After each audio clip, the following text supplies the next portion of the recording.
Tonight I'm going to walk you through setting up the camcorder that's here in this little nice Canon backpack that's being used this year by the MPC Print Club to record print presentations and demos for your workshops. First of all, let's take a look at what's in the backpack.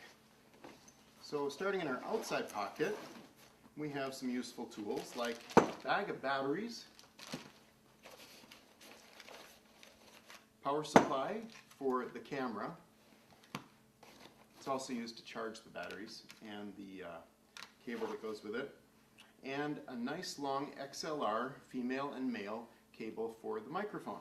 So we'll be using those as we get to them. Now we're going to go inside the main pouch. Let's take a look at what's in the pouch. First of all, in the lid we have the let's see, here's the lavalier microphone. We've got a battery checker and a couple of extra parts that we don't have to worry about too much.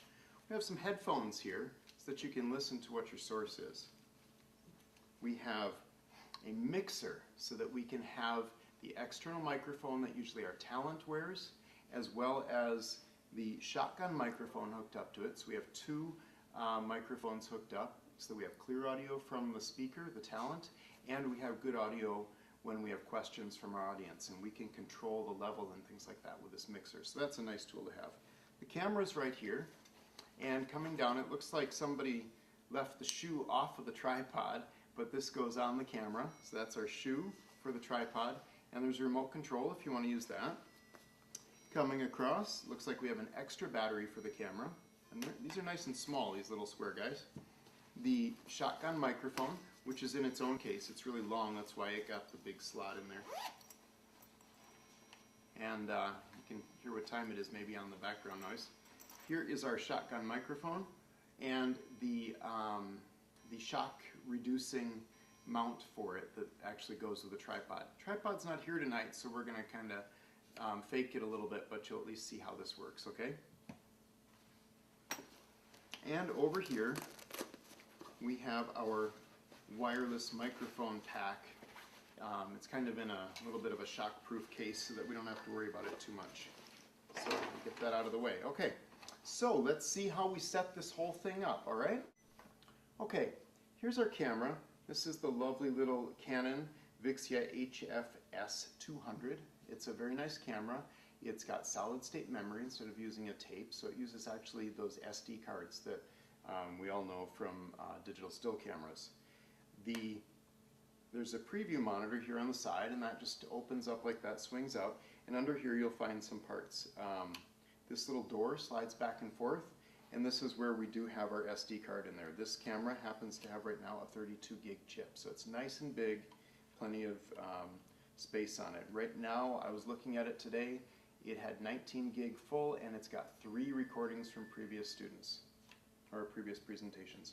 Down here we have some useful ports. The most important one is probably this middle one, the headphone port. And that's where you've got your headphones over here, and that cable's just going to plug in like that. Okay? So now we're going to keep that door open.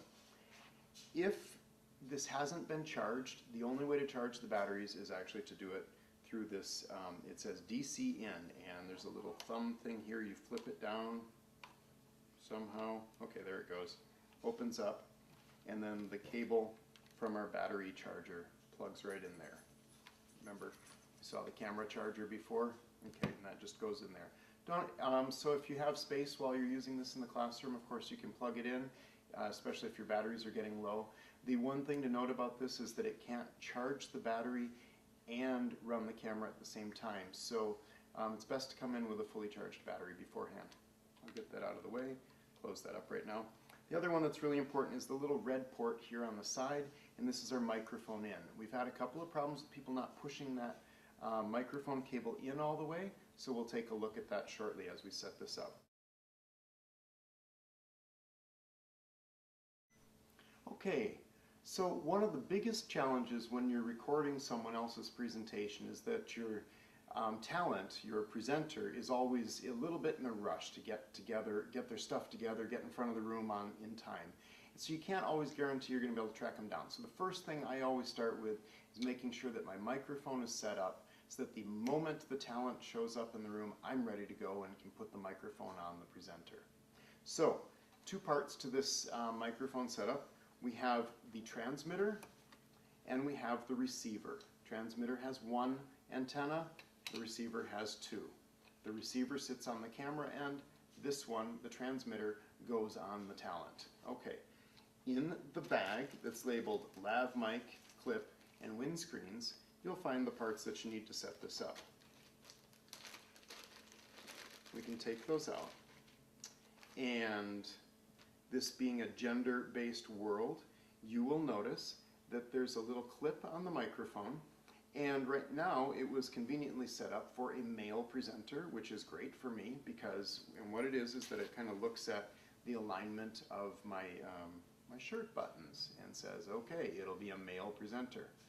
So that then, and if it happens to be backwards, you can simply pop it off, turn it around 180 degrees, clip it back on, and then it would fit a woman's shirt if they're wearing a standard button-down shirt.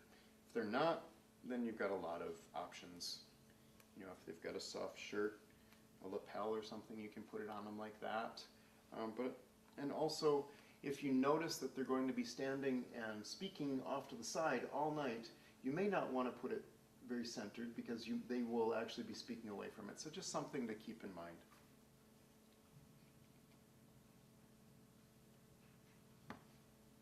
Okay, so the way this microphone works is it has a small tiny bayonet that turns. So it goes into the top here, it clicks in, and then you actually want to screw it down so it's nice and tight. So that holds it, it's not coming out. Secondly, we want to set up our batteries. Remember, we had a bag of batteries over here, and in one of the pockets on this thing, there is a red battery checker or tester. You might always want to test your batteries before you run them. This little guy happens to take AA batteries. It's even labeled inside there. So I can find my AA batteries. It takes 2, and I can test it before I go. Tests good. Interesting. Okay. So I lay them in my tray, watch my tips. It says which way to put them. The positive is the bumpy side. Slide the tray back in, and make sure that the switch on the top is set to microphone. Someone could have nudged it since it was used last time, and then I can flip it on. And it reads microphone, and it gives me my channel information, and I'm good to go. So now I would find my talent. There's a little clip on here. Best thing to do is to, if you can, when you're wiring someone for a microphone, if you can drop the microphone, drop it down a shirt maybe. Especially it's really nice if they're wearing, say, one of those Hawaiian style shirts or something, you know, where you can get in, you don't have to worry about it. Otherwise, men's shirts, you know how they're cut a little bit swoopy on the sides? Well, if that's the case, you can usually feed it out of the side of their clothes right there. Get this in and bring it down to my lapel. And this one also has a little strain relief, so I can throw a little loop on the microphone so that as my speaker is presenting, and if we get any strain on the mic, it won't pop off. We had one session go funny because the microphone was, I don't know how it got looped that way, but it was, and someone walked by something and a handle caught it and pulled the microphone out of the receiver. So that's good. And then I can bring it out the side of my pants and back in here. Don't forget to bring the bayonet down. And there is also a windscreen in here. There are 3 windscreens in the bag because we haven't lost any yet, and that's the good news. The windscreen keeps it so that if there is a breeze going across it or if someone's speaking directly on it, it won't make the popping sounds. So we'll top that on there, and we are good to go. So that's what our talent is going to look like.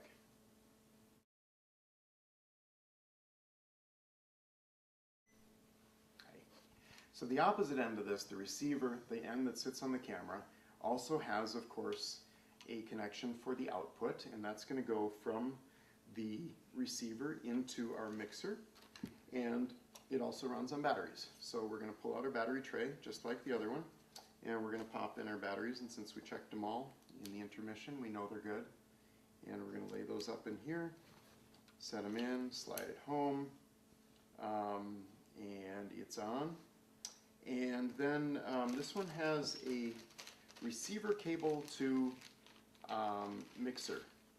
And so this one, it's also bayoneted, and it's a mini to an XLR if you're into that stuff. So I look for my output, put it on there, turn the bayonet home, and it goes into our Beach Tech mixer. You can do either left or right channel, it really doesn't matter. I'm going to go left because that way I know which channel it is. So I like left, and then I also know that that looks like this channel on there. So now at this point, I've got my receiver connected to the Beach Tech. The Beach Tech now, the mixer mounts to, let's stop. Okay, let's take a look at what this mixer does. The mixer, first of all, allows you to adjust the relative input or gain of the microphones connected to it. And since it has two inputs, we can handle the two microphones, channel 1 or channel left and channel right. And then we can control their gain, their level going out. And on the back side is a port labeled out, and that's where this curly Q goes. First thing we have to do though is attach it to the camera. There should be a penny or some other coin in one of the pockets of the backpack. And what you're going to do is align the 1/4" 20 thread screw on the bottom with the bottom of the camera, and take the penny, and there's a slot there. You simply turn that, tighten it on. That's where the mixer goes. Underneath the mixer, you're going to have the shoe, wherever that is. Here it is. This is the one that connects to the tripod. And this one you don't need a penny for because it has a handle. And you're going to look for that same kind of 1/4" 20 thread. And we're going to screw this on, making a big old sandwich so that we can attach this to our camcorder. And then just don't forget to fold that flat so it's nice and out of the way when we're putting it on the tripod. So this is all going to sit there. The front of the mixer is that port that says out. So I'm going to go out of there and make sure that it goes in all the way. And then remember this red dot, the red port on the side of the video camera. We're going to take our other end of that curly Q and go in there. And make sure that it goes in all the way. What I noticed, even when I pulled it out of the backpack as I was setting up, is that it wasn't quite in, and that would kill your sound. So then you'd be relying on your onboard microphones, and it won't be quite as clear. So make sure that's in all the way. And now if we had our tripod here tonight, we would mount that here. And then next to that, we've got a Velcro strap, so you can dangle it off of the off of the tripod in some way. We have our receiver, and our receiver then has the XLR. The XLR is going to line up. There are 3 pins on here, 3 holes here, and we bring those in like that. So now we've got our receiver into the camcorder, or into the mixer out, and into the camcorder. And we know that our levels need to be fairly high with this.